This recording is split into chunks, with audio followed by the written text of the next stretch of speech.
Previously, we determined that the Bible contains 4 divine truths which apply to both past fulfilled and future unfulfilled prophetic scriptures. These 4 divine truths are the 4 elements of Bible prophecy, and within these 4 elements, God is providing end-time believers with divine survival instructions.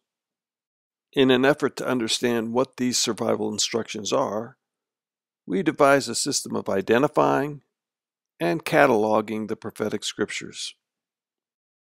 So far in this process, we have established that God is forewarning us of an apocalyptic period commonly referred to as the Great Tribulation.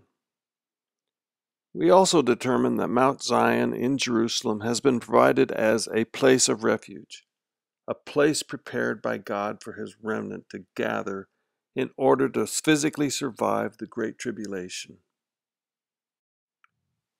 Shalom, my name is Guy Smith, and this is the 6th video in this channel, As the Days of Noah. In this video, we're going to identify who the prophetic scriptures designates as those worthy end-time believers that will physically escape the apocalypse by being on Mount Zion in Jerusalem for the 3.5 years of the Great Tribulation. At this point, I would like to introduce an additional divine truth. This divine truth is a sub-element that's specific to the who category. And like the 4 elements of Bible prophecy, this divine truth applies to both past fulfilled and future unfulfilled prophetic scriptures.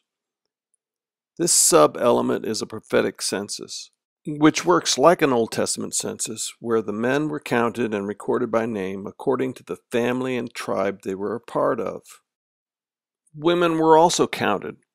However, they weren't registered in their own name. Rather, their identities were based on the family ties of their men. Take our past case of Noah, for example. The scriptures identify a group of 8 individuals that survived the flood. The male count was 4 men, which were documented by name. The female count was also 4. However, these women weren't identified by their own name. Rather, like in an Old Testament census, they were recognized as the wife of Noah and the wives of his 3 sons. Another past example is that of Lot. The prophetic scriptures identify a group of 3 individuals which survived the destruction of Sodom and Gomorrah. The male count was 1 man, Lot, which was recognized by his name. The female count was 2 women. And just as an Old Testament census, they weren't recognized by their own names.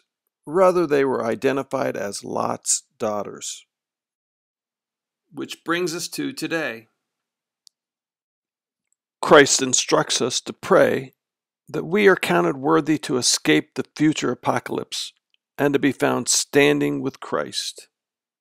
In the end, the only ones the Bible identifies as standing with Christ are 144,000 men.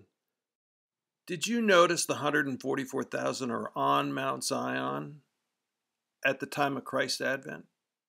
These 144,000 men are the male count of a larger group. And just as an Old Testament census, these 144,000 men are counted, and their names are recorded as members of the 12 tribes of Israel. At first glance, it would appear from Revelation that only men will be found standing on Mount Zion at the time of Christ's advent. However, the prophet Isaiah identifies a group of women that are the escaped of Israel. The prophet calls this group of women the daughters of Zion. And just as 144,000 men will be found standing on Mount Zion, the daughters of Zion will also be found on Mount Zion and will be among the living in Jerusalem. And just as the 144,000 men are counted, the women are also counted, specifically 7 women to every 1 man. And just as in an Old Testament census, the daughters of Zion will be recorded, according to the tribal name which the men are a part of. So let's do the math.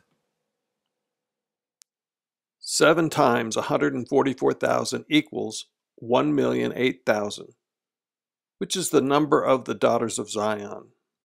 144,000 men plus 1,008,000 women equals 1,152,000, which is the total number of worthy end-time believers that will escape the apocalypse by being on Mount Zion in Jerusalem for the 3.5 years of the Great Tribulation. These 1,152,000 represent the 12 tribes of Israel and are the remnant whom God shall call. This is who information, the second element of Bible prophecy. These passages can then be shaded green and cataloged into the second category. If you're interested in knowing whether Gentiles are included in this group, I encourage you to subscribe and to share this video.